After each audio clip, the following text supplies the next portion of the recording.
صلی اللہ علیہ وسلم سے راضی ہو جائیں اور آپ پر رحمتیں نازل فرمائیں۔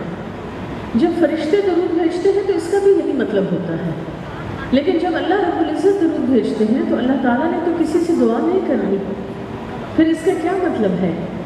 اللہ رب العزت کی طرف سے درود بھیجنے سے مراد یہ ہے کہ اللہ رب العزت نبی صلی اللہ علیہ وسلم سے اپنی محبت اور رضامندی کا اظہار کرتے ہیں، اور اللہ رب العزت آپ صلی اللہ علیہ وسلم کے اوصاف کا ذکر کرتے ہیں، یعنی آپ کا ذکر خیر کرتے ہیں، خاص طور پر حاملین عرش فرشتوں کے سامنے۔ درود شریف پڑھنے کی کیا فضیلت ہے؟ ایک صحابی نے دعائیں مانگنے کے لیے وقت مقرر کیا ہوا تھا۔ انہوں نے ایک موقع پہ نبی صلی اللہ علیہ وسلم سے کہا کہ یا رسول اللہ صلی اللہ علیہ وسلم، میں نے دعاؤں کے لیے جو وقت مقرر کیا ہوا ہے، میں نے فیصلہ کیا ہے کہ اس میں سے آدھا وقت میں دعائیں مانگوں گا اور آدھا وقت میں درود شریف پڑھوں گا۔ آپ نے فرمایا اگر تم ایسا کرو گے تو اچھا ہے، لیکن اگر درود پڑھنے کا وقت بڑھا دو تو یہ اور بھی اچھا ہے۔ انہوں نے کہا ٹھیک ہے، پھر میں اس وقت کا 2/3 حصہ درود شریف پڑھوں گا اور 1/3 میں دعائیں مانگوں گا۔ آپ نے فرمایا یہ بھی اچھا ہے، لیکن اگر درود شریف پڑھنے کے وقت کو اور بڑھا دو تو اور بھی اچھا ہے۔ انہوں نے کہا یا رسول اللہ صلی اللہ علیہ وسلم، پھر تو میں دعائیں مانگوں گا ہی نہیں، یعنی جو دعائیں مانگنے کا وقت ہے اس میں تو میں درود پاک ہی پڑھتا رہوں گا۔ آپ نے فرمایا اگر تم ایسا کرو گے تو یہ تمہارے دعاؤں کے لیے اور تمہارے غموں کے مداوع کے لیے اور تمہاری مشکلات کی آسانی کے لیے یہی کافی ہو جائے گا۔ چنانچہ نبی صلی اللہ علیہ وسلم نے ہمیں کیا خوشخبری سنائی کہ جو شخص 1 مرتبہ درود شریف پڑھتا ہے اللہ رب العزت کی طرف سے اس پہ 10 مرتبہ رحمتیں نازل ہوتی ہیں۔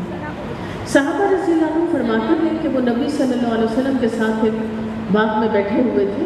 آپ صلی اللہ علیہ وسلم اٹھے اور آپ نے زمین پہ سجدہ کیا۔ صحابہ رضی اللہ عنہ نے دیکھا کہ آپ نے بہت طویل سجدہ کیا، اتنا لمبا سجدہ تھا کہ صحابہ رضی اللہ عنہ پریشان ہو گئے، گھبرا گئے۔ ان میں سے کسی نے سوچا کہ شاید آپ کو وحی نازل ہو رہی ہے۔ کافی دیر کے بعد جب آپ اٹھے تو صحابہ نے حیرت کا اظہار کیا، پریشانی کا اظہار بھی کیا۔ آپ نے فرمایا نہیں، پریشانی کی کوئی بات نہیں تھی، اصل بات یہ ہے جبریل امین علیہ السلام تشریف لائے تھے، انہوں نے مجھے میری امت کے لیے ایک خوشخبری سنائی اور میں نے اس پر اللہ رب العزت کے حضور سجدہ شکر ادا کیا۔ وہ خوشخبری کیا تھی؟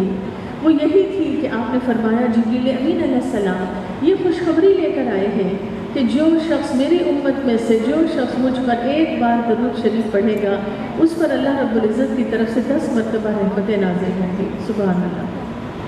خوشخبری کس کو مل رہی ہے؟ امت کو۔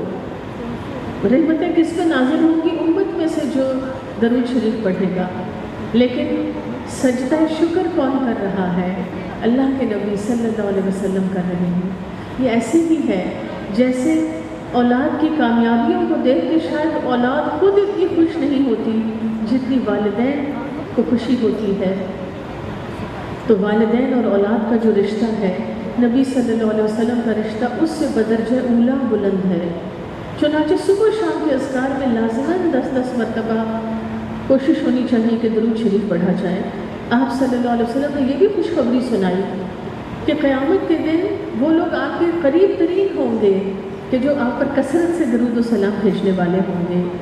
اور اسی طرح پھر ہم دیکھتے ہیں کہ ایسے لوگوں کے حق میں آپ کو شفاعت کی اجازت بھی دی جائے گی۔ لیکن اصل میں درود شریف کیا ہے؟ نبی صلی اللہ علیہ وسلم کو تو آپ صلی اللہ علیہ وسلم نے خوش ہو کے کہا کہ کچھ مانگو کہ میں تمہارے لیے کیا دعا کروں، کچھ مانگو۔ اگر ہمیں انسٹنٹلی کوئی کہے کہ کوئی 3 خواہشات بتائیں کہ آپ کیا چاہتے ہیں، ہو سکتا ہے آپ کہیں کہ کوئی بزنس کے معاملے میں، کوئی بچوں کے معاملے میں، کوئی دنیا کے معاملے میں، شاید اینڈ آف دا لسٹ کہیں ہو کہ ہم جنت میں بھی چلے جائیں۔ لیکن ربیعہ بن کعب الاسلمی رضی اللہ عنہ نے فرمایا مرافقتک فی الجنہ، اے نبی صلی اللہ علیہ وسلم مجھے جنت میں بھی آپ کا ساتھ چاہیے، جیسے میں دنیا میں آپ کے قریب ہوں مجھے وہاں بھی آپ کی قربت چاہیے۔ آپ نے یہ نہیں فرمایا کہ تم تو میرے امتی ہو لہٰذا بخشے بخشائے ہو، نہیں، آپ نے فرمایا فَأَعِنِّي عَلَى نَفْسِكَ بِكَثْرَةِ السُّجُودِ، اگر تم چاہتے ہو قیامت کے دن میں تمہیں سپورٹ کر سکوں، میں تمہارے حق میں سفارش کر سکوں، تو کیا کرو؟ سجدوں کی کثرت لے کر آنا۔ سجدوں سے مراد دو چیزیں ہیں، ایک مراد عبادت کا سجدہ ہے، لہٰذا کیا ہماری نمازیں پوری ہوتی ہیں؟ کیا ہم وقت پہ نماز پڑھتے ہیں؟ کیا ہم سنتوں کا اہتمام کرتے ہیں؟ اور کثرت سجود، کیا ہم نوافل کا بھی اہتمام کرتے ہیں؟ اسی طرح سجدہ بمانی سبمیشن ہے، ٹوٹل سبمیشن، جب انسان اپنے چہرے کو اپنے رب کے قدموں میں رکھ دیتا ہے۔ اس چہرے پہ کیا ہے؟ اس چہرے پہ آنکھیں ہیں، تو مراد کیا ہوتی ہے؟ الہی میری آنکھیں تیرے قدموں میں، تیری اطاعت میں استعمال ہوں گی، تیرے حکم کے مطابق، میرے کان تیرے حکم کے مطابق، میری زبان وہی کہے گی جو تو سننا چاہتا ہے، میرا دل و دماغ تیرے قدموں میں۔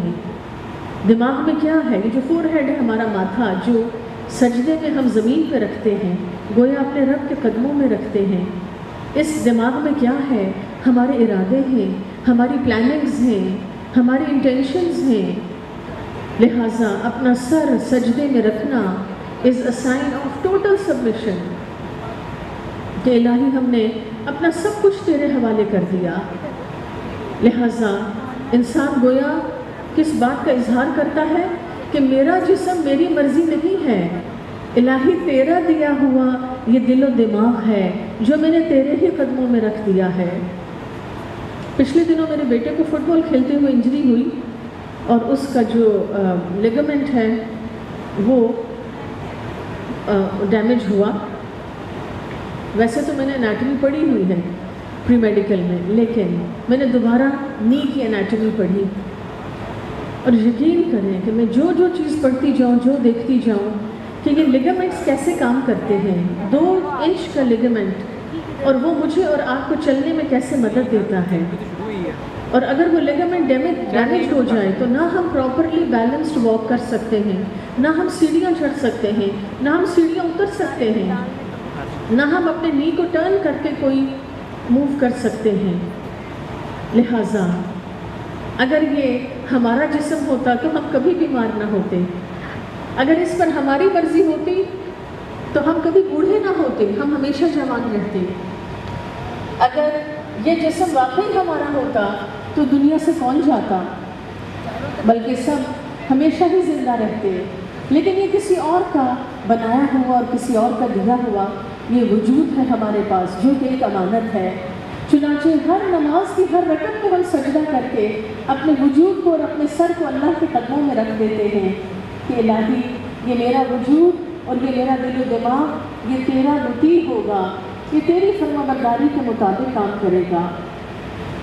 لہٰذا یہ شرط ہے، اگر ہم نبی صلی اللہ علیہ وسلم کی شفاعت پانا چاہتے ہیں قیامت کے دن، تو یہ شرط ہے کہ ہماری نگاہیں اللہ رب العزت کی دی ہوئی آنکھوں سے ہم کوئی ایسی چیز ڈرامے فلمیں نہ دیکھیں گے کہ جو اللہ رسول کو ناپسند کرنے والا عمل ہو۔ ہماری زبان بیک بائٹنگ نہیں کرے گی، ہم جھوٹ نہیں بولیں گے، کیونکہ یہ زبان اللہ کی دی ہوئی ہے۔ لہ الخلق و لہ الامر، جب اسی کی تخلیق ہے، چیز اس کی ہے، حکم بھی اسی کا چلنا چاہیے۔ لہٰذا نبی صلی اللہ علیہ وسلم نے ہمیں خود ہی ٹپ دے دیا، تم چاہتے ہو قیامت کے دن میری قربت پاؤ تو کیا کرو؟ فَأَعِنِّي عَلَىٰ نَفْسِكَ بِكَثْرَةِ السُّجُودِ، سجدوں کی کثرت لے کے آنا، اللہ کے اوبیڈینٹ بن کے آنا، دنیا سے نیکی اور اطاعت سمیٹ کے آنا، اور عبادت کی اور سجدوں کی کثرت لے کے آنا۔ صحابہ رضی اللہ عنہ نبی صلی اللہ علیہ وسلم سے بڑی محبت کرتے تھے۔ ایک صحابی مسجد میں آئے، انہوں نے آ کر آپ کو کہا کہ یا رسول اللہ صلی اللہ علیہ وسلم، مجھے آپ سے بہت محبت ہے، اور اس محبت کی انہوں نے ایک نشانی بتائی۔ انہوں نے کہا میں جب اپنے گھر میں بھی ہوتا ہوں میں آپ کی باتیں کرتا ہوں۔ کیا ہماری زندگی میں بھی یہ نشانی موجود ہے؟ کیا ہم بھی اپنے گھروں میں نبی صلی اللہ علیہ وسلم کی باتیں کرتے ہیں؟ ایک موقع پہ آپ صلی اللہ علیہ وسلم نے فرمایا میں اپنے امتیوں کے گھروں کو قرآن کی تلاوت کی آوازوں سے پہچانتا ہوں۔ سبحان اللہ۔ کیا میرے اور آپ کے گھروں میں قرآن کی تلاوت کی آوازیں بلند ہوتی ہیں؟ اگر ہوتی ہے تو دس از اے سائن آف بینگ نبی صلی اللہ علیہ وسلم امتی. اور اگر یہ سائن ہماری زندگی میں نہ ہوا تو پھر آپ نے فرمایا کہ میں تو اسی علامت سے پہچانتا ہوں کہ یہ میرے امتی کا گھر ہوگا. درود شریف پڑھنے کی ایک بہت ہی بڑی فضیلت یہ بھی ہے کہ جب امتی درود شریف پڑھتا ہے تو نبی صلی اللہ علیہ وسلم کے سامنے وہ درود شریف پیش کیا جاتا ہے. علماء نے فرمایا کہ کچھ امتیوں کے تو نام لے کے درود شریف پیش کیا جاتا ہے کہ یہ فلاں نے بھیجا ہے، جو جتنی محبت سے، جتنی اطاعت سے اور جتنی آپ کی سامنے سبمیشن اور آپ کی اوبیڈینس میں اظہار محبت کرے گا اتنی ہی وہ محبت سچی ہو جائے گی انشاءاللہ. لہٰذا ان صحابی نے کہا کہ میں اپنے گھر میں جب ہوتا ہوں آپ کی باتیں کرتا ہوں، لیکن کبھی کبھی گھر بازار زندگی کے کاموں میں جب میرا دل گھبرانے لگتا ہے، مجھے آپ کی زیادہ یاد آتی ہے، میں فوراً آ جاتا ہوں مسجد میں اور آ کر آپ کا دیدار کرتا ہوں صلی اللہ علیہ وسلم. انہوں نے کہا یا رسول اللہ صلی اللہ علیہ وسلم مجھے ایک چیز سے بہت پریشانی ہو رہی ہے، اور وہ یہ ہے کہ دنیا میں تو میں جب آپ مجھے یاد آتے ہیں میں چاہتا ہوں میں آ کے آپ کا دیدار کرتا ہوں، لیکن قیامت کے دن کیا ہوگا؟ کیونکہ ایک تو مجھے یہ یقین نہیں کہ میں جنت میں داخل ہوں گا یا نہیں ہوں گا، جیسا کہ مجھے اور آپ کو یقین نہیں ہے. اللہ تعالیٰ اپنی رحمت سے ہمیں جنت میں داخل کریں. جی. اور انہوں نے کہا کہ اگر میں داخل ہو بھی گیا آپ کا درجہ کہاں ہوگا، میرا درجہ کہاں ہوگا؟ یہ سوچ کے میرا دل بے چین ہو جاتا ہے. میں وہاں آپ کا دیدار کیسے کروں گا؟ میں آپ کو کیسے ملوں گا؟ درجات کا بڑا فرق ہوگا. کیا ہمیں کبھی اس بات کی فکر ہوئی؟ اگر ہمارے بچے ہم سے تھوڑا سا بھی دور رہنے لگے، دوسرے شہر چلے جائیں، دوسرے ملک چلے جائیں، ہمارا دل کھنچنے لگتا ہے. کیا ہمارا دل کبھی کھنچا اس بات پہ کہ آخرت میں قیامت کے دن وہ دنیا ہوگی جس میں اسی زمانے، اسی زمین پہ، اسی دنیا میں ہم بھی ہوں گے اور اللہ کے نبی صلی اللہ علیہ وسلم بھی ہوں گے؟ تو کیا ہمیں یہ شوق ہے کہ ہماری آپ سے ملاقات ہو، ہم آپ سے دور نہ ہوں؟ آپ نے فرمایا قیامت کے دن سب سے قریب میرے وہ لوگ ہوں گے جو تقی متقی ہوں گے، جن کے دل میں اللہ کا خوف ہوگا. کیا ہوتا ہے جب کسی چیز کا خوف ہوتا ہے؟ مثلا ایک وہ خوف ہے جو کسی کے شر کی وجہ سے ہے. ہمیں سانپ سے ڈر لگتا ہے، ہمیں الیکٹرک وائر سے ڈر لگتا ہے، ہمیں پہاڑ سے گرنے سے ڈر لگتا ہے، ہمیں ایکسیڈنٹ سے ڈر لگتا ہے. That is because of the شر. ایک وہ ڈر ہوتا ہے جو کسی کی انتہائی مقام و مرتبے اور محبت کی وجہ سے ہوتا ہے. میری سہیلی ناراض نہ ہو جائے کیونکہ میرا اس سے رشتہ ایسا ہے.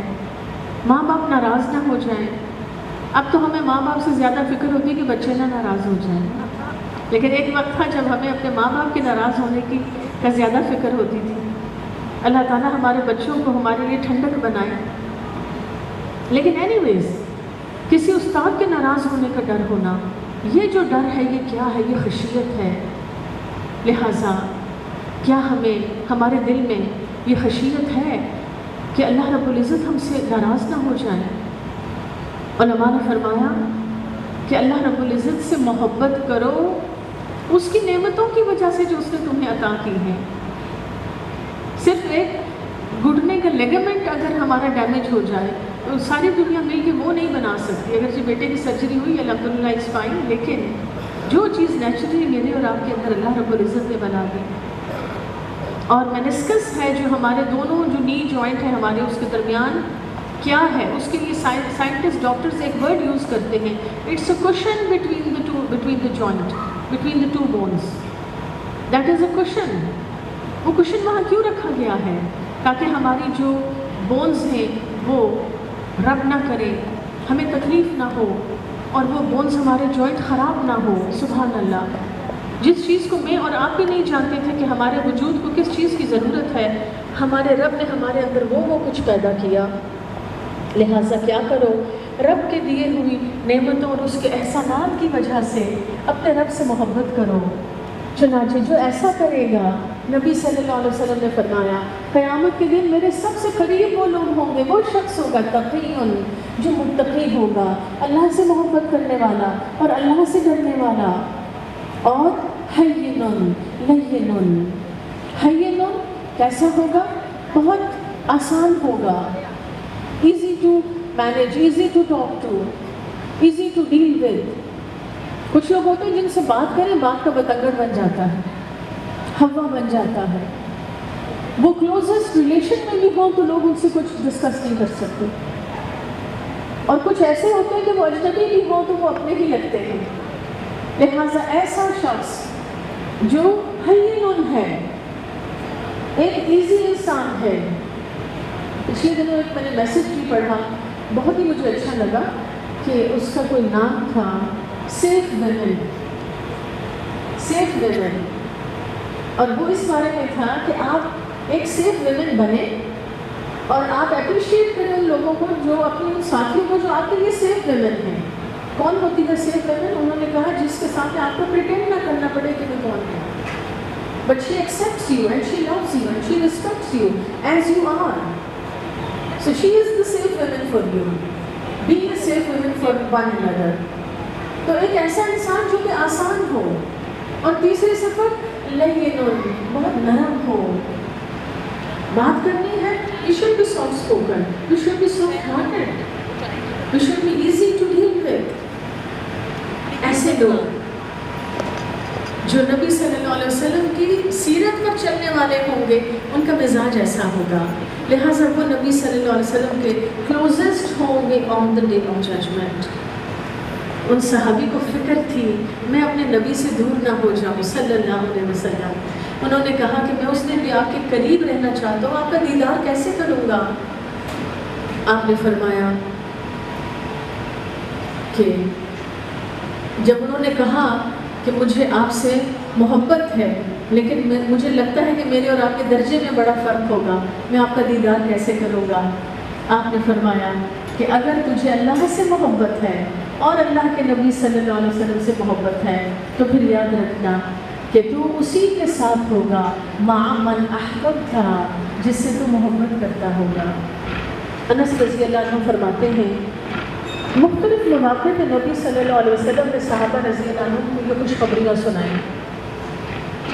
انس رضی اللہ عنہ فرماتے ہیں ہمیں اسلام قبول کرنے کے بعد کسی بھی دوسری بات سے اتنی خوشی نہیں ہوئی جتنی اس بات سے ہوئی کہ ہم قیامت کے دن اسی کے ساتھ ہوں گے جس سے ہم محبت کرتے ہوں گے۔ چنانچہ انہوں نے کہا میں اللہ سے محبت کرتا ہوں، میں اللہ کے نبی صلی اللہ علیہ وسلم سے محبت کرتا ہوں، میں ابو بکر سے محبت کرتا ہوں، میں عمر سے، عثمان سے، علی رضی اللہ عنہم سے محبت کرتا ہوں۔ لہٰذا جو سچی محبت کرتے تھے وہ کانفیڈنٹ تھے کہ since we are sincere to them, we are obedient to them, so inshallah we will be with them۔ تو یہ کب ہوگا؟ جب ہمیں اللہ کی سچی محبت ہمارے دل میں ہوگی اور اللہ کے نبی صلی اللہ علیہ وسلم کی سچی محبت ہوگی۔ لیکن اگر ہم صرف باتیں کرتے رہیں تو ہماری کوئی بھی سہیلی اگر ہمیں لپ سروس تو بہت دے، باتیں تو بہت کرے، but practically she is nowhere, جب ہم اس کو کال کریں تو ہم اس کی ان زبانی باتوں کو ٹرسٹ نہیں کریں گے۔ سو ویری سملر، ہم اللہ رب العزت کی یا نبی صلی اللہ علیہ وسلم کی صرف زبانی محبت کے دعووں کی بیس پر وہ نہیں پا سکیں گے جو ادروائز ہم پا سکتے ہیں۔ اللہ تعالیٰ ہمیں اپنے سچے محبت کرنے والے بندوں میں شامل فرمائیں۔ انس رضی اللہ عنہ فرماتے ہیں مدینہ والوں کے لیے اس سے بہتر، اس سے روشن دن کوئی نہیں تھا جس دن نبی صلی اللہ علیہ وسلم مدینہ تشریف لائے تھے، اور مدینہ والوں کے لیے اس سے سیاہ دن، اس سے ڈارک ڈے، تاریک دن کوئی نہیں تھا کہ جس دن نبی صلی اللہ علیہ وسلم کا انتقال ہوا اور آپ دنیا سے تشریف لے گئے۔ مدینہ سے ایک شخص قریب کی کسی بستی میں گیا، انہوں نے کہا ہم نے سنا ہے مدینہ والوں کے صاحب کا انتقال ہو گیا، کیا حال ہے مدینہ والوں کا؟ انہوں نے کہا مدینہ والوں کی زندگی پر اندھیرا چھا گیا ہے. وہ ایک دوسرے کے ساتھ گروہوں میں بیٹھتے ہیں. صحابہ رضی اللہ عنہ کو ہوش نہیں رہی تھی. کام، کاروبار، مویشی، مال، گھر، کچھ بھی نہیں. نبی صلی اللہ علیہ وسلم سے جدائی کا اتنا غم تھا ان کے دل پہ. وہ صرف صبح اٹھتے تھے اور اکٹھے کہیں بیٹھ جاتے تھے گروہوں کی شکل میں. آپ کا ذکر خیر کرتے، آپ کی بتائی ہوئی تعلیمات کو ایک دوسرے کو ریمائنڈ کرواتے، آپ کو یاد کرتے، ایک دوسرے کو حوصلہ دیتے. اس شخص نے کہا مدینہ والے جب اپنے صاحب کو یاد کر کے روتے ہیں ان کے سینے ایسے کھڑکتے ہیں جیسے ابلتی ہوئی ہانڈی سے آوازیں آتی ہیں. نبی صلی اللہ علیہ وسلم نے جب مسجد نبوی کی تعمیر کی تو اس میں کھجوروں کے درخت تھے. آپ ایک کھجور کے درخت کے تنے کے ساتھ ٹیک لگا کے آپ خطبہ دیتے تھے. جب مسجد کی تعمیر ہوئی تو باقی سارے درخت نکال دیے گئے، کاٹ دیے گئے، ایک درخت کا تنا باقی رکھا گیا. آپ صلی اللہ علیہ وسلم اسی تنے کے ساتھ ٹیک لگا کے کھڑے ہوتے خطبہ دیتے. ایک خاتون تھی، انصاریہ صحابیہ تھی، ان کا بیٹا ایسے ہی تھا، لکڑی کا کام کرتا تھا جیسے کارپینٹرز ہوتے ہیں. ان صحابیہ نے کہا یا رسول اللہ صلی اللہ علیہ وسلم کیا آپ اجازت دیتے میں آپ کے لیے ممبر بنوا دوں؟ آپ نے فرمایا ہاں بنوا دو. ان صحابیہ نے اپنے بیٹے کو کہہ کے 3 سٹیپس ممبر بنوایا نبی صلی اللہ علیہ وسلم کے لیے. جس دن وہ ممبر لا کے مسجد میں رکھا گیا نبی صلی اللہ علیہ وسلم تشریف لائے. آپ اس کھجور کے تنے کے پاس نہیں رکے، آپ آگے چلے گئے. صحابہ کہتے ہیں کہ وہ کھجور کا تنا رونے لگا. اس سے ایسے رونے کی آواز آ رہی تھی جیسے بلکتے ہوئے بچے کے رونے کی آواز ہوتی ہے. نبی صلی اللہ علیہ وسلم تھوڑا آگے گئے، واپس پلٹ آئے. واپس آ کے آپ نے اس کھجور کے تنے کو ایسے اپنے ساتھ لگایا. آپ نے اپنے ہاتھ سے اس کو تھپکی دی، اس کو سہلایا جیسے روتے ہوئے بچے کو سہلاتے. صحابہ فرماتے اس تنے سے جو رونے کی آواز آ رہی تھی وہ آہستہ آہستہ رکنے لگی اور آخر وہ تنا خاموش ہو گیا. حسن بصری کہتے ہیں کہ اگر کوئی شخص اپنے نبی صلی اللہ علیہ وسلم کی محبت میں اور آپ کی جدائی میں کبھی نہ رویا ہو اس کا درجہ تو اس کھجور کے تنے سے بھی کم ہے کہ وہ کھجور کا تنا بھی آپ کی محبت میں رویا. ہم کتنے آنرڈ ہیں کہ ہم نبی صلی اللہ علیہ وسلم کے امتی ہیں جن کے انگلی کے اشارے سے اللہ رب العزت نے شق قمر کا معجزہ دکھایا، جن کے لیے دنیا والوں نے اگر دروازے بند کیے اللہ رب العزت نے آسمانوں کے دروازے کھول دیے. آپ کو معراج کے آنر دیا گیا. سدرۃ المنتہا جہاں سے آگے جبریل امین علیہ السلام نے معذرت کر دی کہ میں اس سے آگے نہیں جا سکتا، لیکن آپ صلی اللہ علیہ وسلم کو اس سے آگے لے جایا گیا. سبحان اللہ. ہم کتنے آنرڈ ہیں. قیامت کے دن ہر نبی کو موقع دیا جائے گا اپنی امت کے حق میں سفارش کرے. میرے اور آپ کے نبی صلی اللہ علیہ وسلم کو 1 نہیں 2 نہیں 3 بار موقع دیا جائے گا. That is called شفاعت کبریٰ. حدیث میں آتا ہے ایک دفعہ شفاعت کرے یہ امت کا بڑا حصے کی بخشش ہوگی. دوسری بار، پھر تیسری بار، اب پھر آئیں گے اللہ رب العزت کے سامنے سجدہ ریز ہو جائیں گے. اللہ تعالیٰ فرمائیں گے اب تیری امت میں سے کون باقی رہ گیا کہ جس کی بخشش نہیں ہو سکی؟ آپ فرمائیں گے یا رب اب میری امت میں سے صرف وہ لوگ باقی رہ گئے. قرآن جن کے خلاف کھڑا ہو گیا ہے، جن کے خلاف قرآن کھڑا ہو گیا ہے. قرآن کیا ہے؟ اللہ کا کلام ہے. اگر قرآن جس کے خلاف کسی کے خلاف گواہ بن کے کھڑا ہو گیا، ہاؤ از اٹ پاسبل کہ کوئی ایسی اتھارٹی ہو جو قرآن کی بات کو کینسل کرے؟ Not possible. چنانچہ آپ نے فرمایا پہلی، دوسری، تیسری بار شفاعت کے باوجود قرآن جن کے خلاف کھڑا ہے ان کے حق میں سفارش نہیں ہو سکی۔ ایک موقع پہ آپ نے فرمایا القرآن حجت لک او علیک، قرآن قیامت کے دن گواہ بن کے آئے گا، یا یہ تیرے حق میں گواہی دے دے گا یا یہ تیرے خلاف گواہ بن کے کھڑا ہو جائے گا۔ آج ہم بول سکتے ہیں قرآن خاموش ہے، کل ہم خاموش ہوں گے قرآن بولے گا۔ کہ ہمارے لاؤنج میں کیا ہوتا تھا، ہماری وہ زبان جو رمضان میں قرآن کی تلاوت کرتی ہے، ریسٹ آف دا ایئر یہ زبان کیا بولتی تھی؟ ہمارے وہ کان جو قرآن کی تلاوت کو سنتے ہیں، ادروائز وہ کیا سنتے ہیں؟ اللہ کرے یہ قرآن ہمارے حق میں گواہ ہو، اور اللہ کرے ہم اس کی طاقت ہو اور یہ ہماری طاقت ہو۔ قرآن ہمارے نبی صلی اللہ علیہ وسلم کی چھوڑی ہوئی امانت ہے میرے اور آپ کے پاس۔ قرآن میری اور آپ کی زندگی کے امتحان کی ٹیکسٹ بک ہے، سلیبس ہے۔ لہٰذا جیسے ہمارا بچہ کہے کہ مجھے تو انگلش بہت اچھی آتی ہے یا اردو بہت اچھی آتی ہے، I don't need to open the text book, اور میرا خیال ہے کہ میں سب ایگزامس کلیئر کر لوں گا، نہیں، ہم اس کو کہیں گے بیٹا یہ آپ کی غلط فہمی ہے۔ General knowledge is something else, but if you have to pass an exam you have to follow the instructions, you have to know the exact syllabus, the text book. اس کے بغیر خالی باتیں کر کے تو ہم دنیا کا ایگزام بھی پاس نہیں کر سکتے۔ میں اور آپ کی زندگی کا بڑا ہی مشکل امتحان ہے۔ یہاں سے قدم اٹھیں گے اور وہ جس قبر میں جائیں گے، اللہ کرے وہ میری اور آپ کی سرخروئی کا وقت ہو۔ چنانچہ نبی صلی اللہ علیہ وسلم سے محبت کیا ہے کہ ہم آپ کی اطاعت کریں۔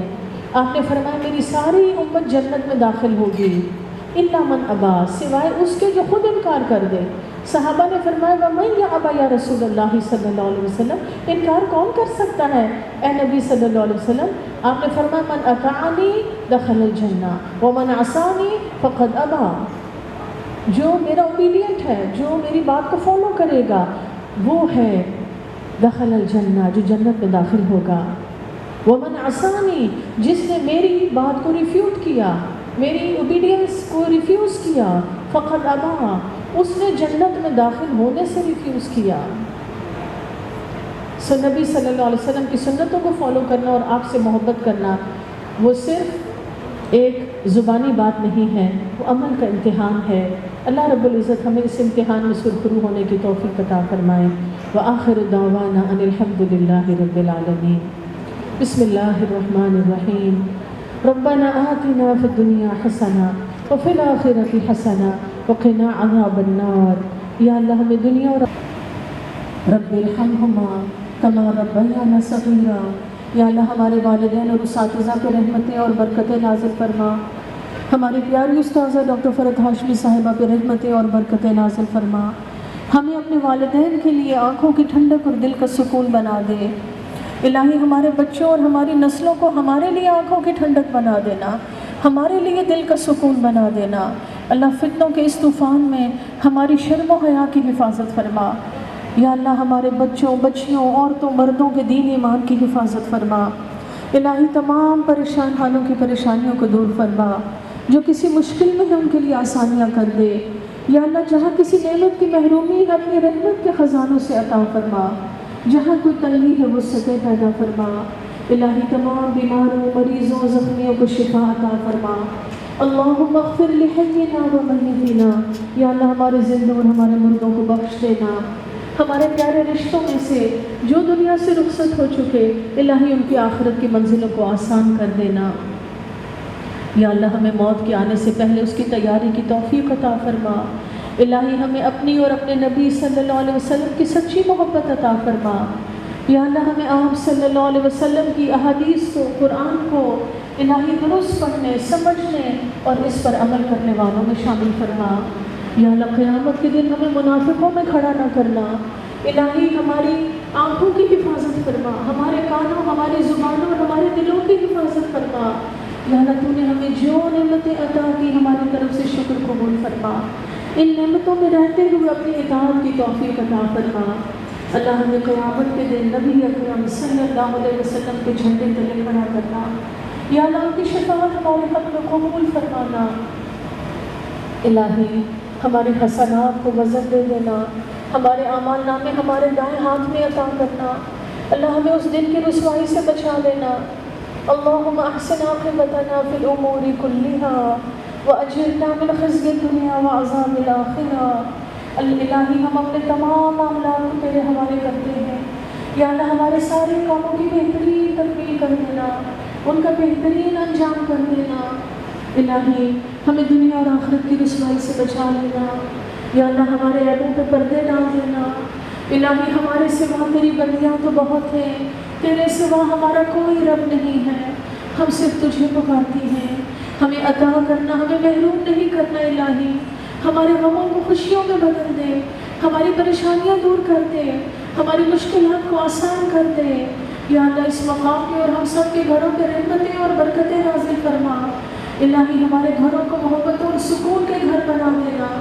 اللہ ہمارے گھروں کو ڈراموں اور فلموں اور میوزک کے نہیں، یا اللہ قرآن کے گھر بنا دے، سجدوں والے گھر بنا دے، اپنی اطاعت کے گھر بنا دے۔ اللہ ان گھروں میں رہتے ہوئے جنت کے محل تیار کرنے کی توفیق عطا فرما۔ الہی اپنی رحمت سے اس جنت تک ہمیں پہنچا دے الہی، جہاں وہ جوانی ہوگی جس کے بعد کوئی بڑھاپا نہ ہوگا، وہ نعمتیں ہوں گی جن کو کوئی زوال نہ ہوگا، الہی وہ خوشیاں ہوں گی جن کے پیچھے کوئی غم نہ ہوں گے، اور سب سے بڑھ کر الہی تیری رضا ہوگی۔ یا اللہ ہمیں اپنے پیارے نبی صلی اللہ علیہ وسلم کی سچی امتی بنا دینا۔ الہی